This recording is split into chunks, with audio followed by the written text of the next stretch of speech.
தலைப்பு எஸ்தர் ராஜாத்தி. வணக்கம் நண்பர்களே, இன்று நாம் வேதாகமத்தில் இடம்பெற்றுள்ள மிகவும் ஊக்கமளிக்கும் ஒரு பெண்ணின் கதையை பார்க்க போகிறோம். அவர் பெயர் எஸ்தர். சாதாரண குடும்ப பெண்ணாக இருந்த அவர் தேவனுடைய திட்டத்தின்படி ஒரு நாள் நாட்டின் ராணியாக மாறி தனது மக்களை காப்பாற்றியவர். இந்த கதை சுமார் 2500 ஆண்டுகளுக்கு முன்பு பெர்சியா நாட்டில் நடந்தது. எஸ்தர் சிறு வயதிலேயே தனது பெற்றோர்களை இழந்தாள். அவளுக்கு யாரும் இல்லை. ஆனால் மொர்தகாய் என்ற உறவினர் அவளை தனது சொந்த மகளாகவே வளர்த்து வந்தார். எஸ்தர் மிகவும் அழகானவள். ஆனால் அவளுடைய உண்மையான அழகு அவளின் நல்ல மனதும் பணியும் தான். அவள் தேவனை நேசித்தாள், நல்லவற்றை மட்டுமே செய்ய விரும்பினாள். அந்த காலத்தில் பெர்சியா நாட்டில் அகஸ்வேரு ராஜா ஆட்சி செய்தார். ஒரு நாள் ராஜா புதிய ராணியை தேர்ந்தெடுக்க முடிவு செய்தார். நாட்டின் பல பகுதிகளில் இருந்தும் அழகான இளம் பெண்கள் அரண்மனைக்கு அழைக்கப்பட்டு வந்தார்கள். அவர்களுள் எஸ்தரும் இருந்தாள். பல பெண்கள் தங்களை மேலும் அழகாக காட்டிக்கொள்ள முயற்சி செய்தார்கள். ஆனால் எஸ்தர் அமைதியாகவும் பணிவாகவும் இருந்தார். ராஜா எஸ்தரை பார்த்தபோது மிகவும் மகிழ்ந்தார். மற்ற அனைவரையும் விட எஸ்தரை அவருக்கு மிகவும் பிடித்திருந்தது. அதனால் ராஜா எஸ்தரை நாட்டின் புதிய ராணியாக முடிசூட்டினார். ஒரு சாதாரண அனாதை பெண் தேவனுடைய கிருபையால் நாட்டின் ராணியாக உயர்த்தப்பட்டார். ஆனால் எஸ்தரின் வாழ்க்கையில் இன்னும் பெரிய பொறுப்பு காத்திருந்தது. ராஜாவின் அரண்மனையில் ஆமான் என்ற அமைச்சர் இருந்தான்.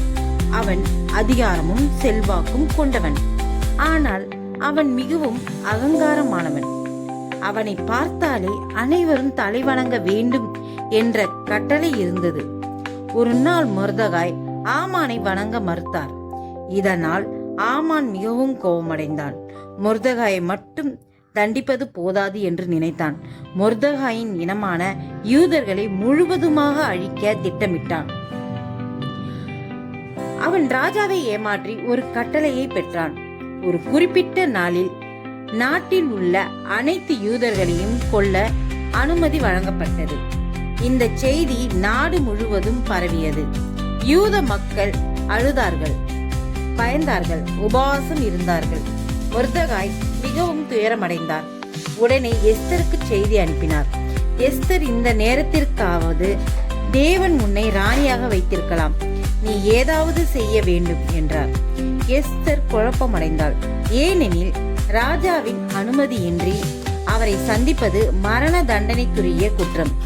ராஜா அழைக்காமல் சென்றால் உயிர் போகலாம். எஸ்தர் பயந்தாள். ஆனால் தனது மக்களின் உயிர் ஆபத்தில் இருப்பதை நினைத்தாள். அப்பொழுது அவள் ஒரு முக்கியமான முடிவை எடுத்தாள். அவள் மொர்தகாயிடம் கூறினாள், எனக்காக 3 நாட்கள் உபவாசம் இருந்து ஜெபியுங்கள். நானும் என் பணிப்பெண்களும் ஜெபிப்போம். 3 நாட்கள் முழுவதும் எஸ்தர் தேவனிடம் உதவி கேட்டாள். பிறகு தைரியமாக கூறினாள், நான் அழிந்தாலும் அழிந்து போகிறேன். எவ்வளவு வலிமையான வார்த்தைகள்! தனது உயிரை விட மக்களின் உயிர் முக்கியம் என்று நினைத்தாள். அடுத்த நாள் எஸ்தர் ராஜாவின் அரியணை மண்டபத்திற்கு சென்றாள். அவள் உள்ளே நுழைந்த போது அனைவரும் பதட்டமாக பார்த்தார்கள். ராஜா கோபப்படுவாரா அல்லது அவளை மன்னிப்பாரா? சில நொடிகள் அமைதியாக இருந்தது. பின்னர் ராஜா எஸ்தரை பார்த்தார். அவளுக்கு எஸ்தர் மிகவும் பயந்தபடியினால் ராஜாவை கண்டதும் வணங்கினார். ராஜா எஸ்தரின் மேல் பிரியமாய் இருந்ததால் அவர் தனது பொற்கோலை நீட்டினார்.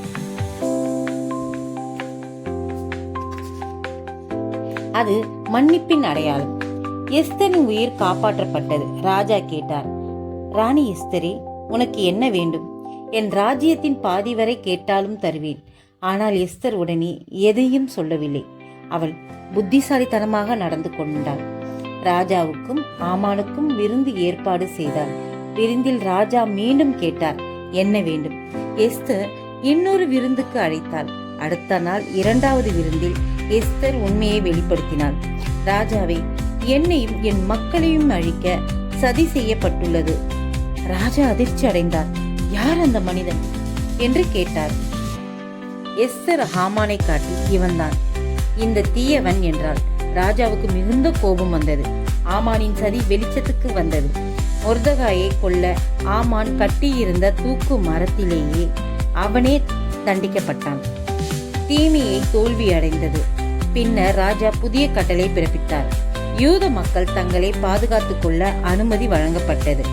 அவர்கள் காப்பாற்றப்பட்டார்கள். நாடு முழுவதும் மகிழ்ச்சி பரவியது. மக்கள் கொண்டாடினார்கள். மொர்தெகாய் உயர்ந்த பதவிக்கு நியமிக்கப்பட்டார். எஸ்தர் தனது மக்களின் நாயகியாக மாறினாள். நண்பர்களே, இந்த கதை நமக்கு ஒரு முக்கியமான பாடத்தை கற்றுத்தருகிறது. தேவன் சாதாரண மனிதர்களை அசாதாரண காரியங்களுக்கு பயன்படுத்துகிறார். பயம் இருந்தாலும் சரியானதை செய்ய வேண்டும்.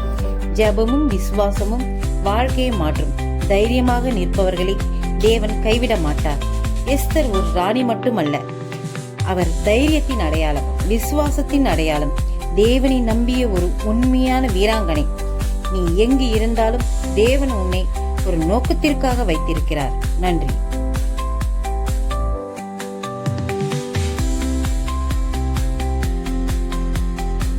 நண்பர்களே, இந்த கதை உங்களுக்கு பிடித்திருந்தால் லைக் பண்ணுங்க, ஷேர் பண்ணுங்க, மறக்காம சப்ஸ்கிரைப் பண்ணுங்க. நன்றி.